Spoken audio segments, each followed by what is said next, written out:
morning guys, welcome to another 0 to 60. Today we are in a 2011 Renault Megane RS250. A very special Renault Megane RS250 because it's my Renault Megane RS250. I've had this car for about 2 months. Yeah, and I don't think I want to sell it. Fallen in love. I have. It's kind of, well, it's sort of embarrassing, but I really like it. It's a weird move, I must admit. But hats off to you, I must admit, when you let me have a boost in it the other day, it's hooning inspiring. It is, yeah. Obviously, it's not a powerhouse. They're 250 horsepower, 184 kilowatts, but it's fun. And it's safe fun that you can sort of rev it out a little bit and not lose your license. Yeah, but it's not slow. Like, that feels pretty pokey when you do roll it on like that.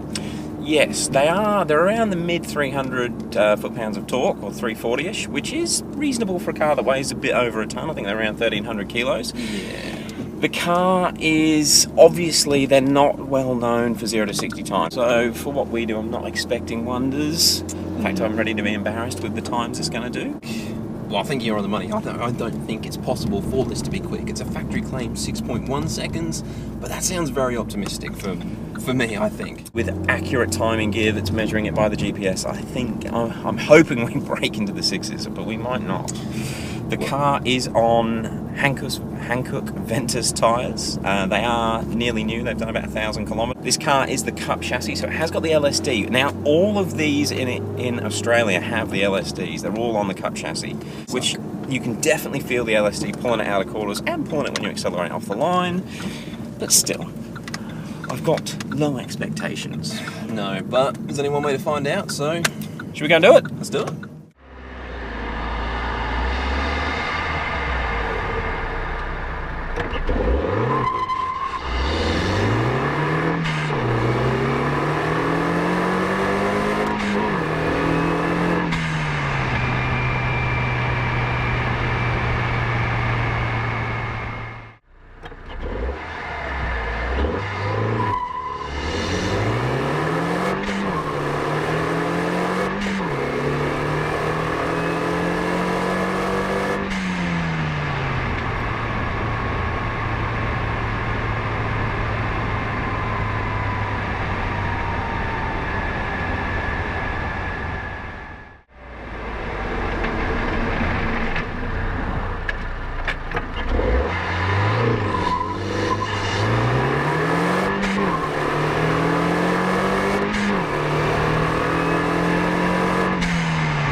Well, it didn't break into the sixes. Well, not with the V-Box.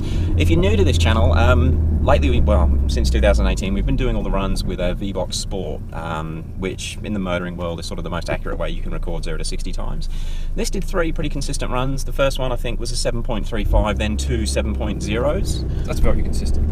It's pretty consistent. Yeah, especially for a manual front-wheel drive, I was quite surprised. I think we were getting the shifts pretty much now. I don't think it's going to go any faster than that. Interestingly enough, the RS monitor, it had two times that I paid attention to, a 6.7 and a 6.65, I think. We'll flash up the time just so we know exactly. But the RS monitor is fairly considerably faster than the accurate timing device, which is interesting. Well, I was expecting that because, although, I mean, that will be working off of the OBD2, wouldn't it? Yes. Yeah. But the thing, well, we have found it quite often. People will quite often record their cars 0 to 100 with a stopwatch. Or off the speedo. Well, yeah, with a stopwatch off the speedo, which is very accurate. And quite often they'll do that and they will think that they get exactly what the manufacturer claims on a 10-year-old car, or sometimes even quicker. Many things wrong with that, and quite often it's not the case, which is one of the reasons why we like this channel, because it's real world times, and it's timed properly and accurately, and the speedo is, it works off GPS, not off the speedo, which is quite often wrong. And that just goes to show that even the RS monitor, which is there to show you how fast your car is even reading incorrectly. Optimistically. Yeah, yeah. Yeah, even 6s, that's pretty cool. I got the RS meter, that's not too far off of the 6.1 factory claim times. Well, actually, even at 7.02, that's not too far off. Not for 2 people in the car. We got a load of camera gear. It's got and a little front wheel drive. half a tank of fuel, and then we're not on sticky surfaces. It's a normal road. Again, the tyres, they're Hankook Ventus S1 Nobles, which is sort of a 50-50 between a performance and an all-round tyre. They're not a fast tyre. Yeah, but they're a good value tyre, aren't they? Yeah, that's it. They were cheap. Yeah, they were really cheap. I'm right in thinking you had to grab third 800 as well. Yeah, sometimes with manuals, if you're lucky, you can hit that 100k mark in second gear, so you have one shift to deal with. This, you shift, I'm not 100% sure, I think I was shifting around 70 kilometers an hour into third gear, which was crazy. However, lovely gearbox, very, very good feel. You'll see in the video how fast the shifts were. Yeah, they're nice short gear ratios, so you just always, it looks a lot of fun, like a little race car. I'm quite impressed with what it's done for a straight line time. It sucks it didn't get into the 7s, well, we'll see. I guess that gives me an opportunity to make some improvements and see if we can get it into the 7s. Well, 6s. What have you done to this so far? Nothing too exciting. So I wasn't going to modify this car at all. I wasn't really sure if I was going to keep it when I got it. However, after getting on YouTube, I have done a mid-box delete. So this car, basically the mid-center muffler or resonator, I've gotten rid of it. It's not made it any louder inside the car at all. All it really does is just makes it pop a little more.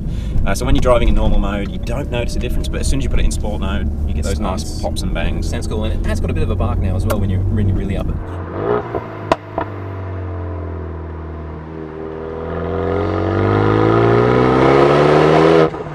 Yeah, you're right. Actually, and if you put the seats down, you can hear the difference with that muffler.